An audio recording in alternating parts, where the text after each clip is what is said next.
तो चिपकता है। हाँ, अभी ये देखो ना कि यहाँ डाल दिया ऐसे ही खुले में और चिड़िया चिपक गई। खुले में डालने का कोई मतलब नहीं है ना, लोग डाल देते हैं।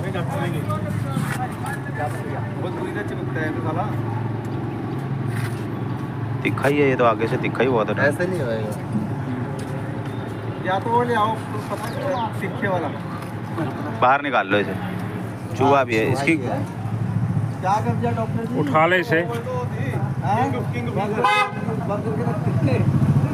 ऐसे ही चिपक जाएगी क्योंकि सूखेगा भी ना। इसको ऐसे रुको। पैर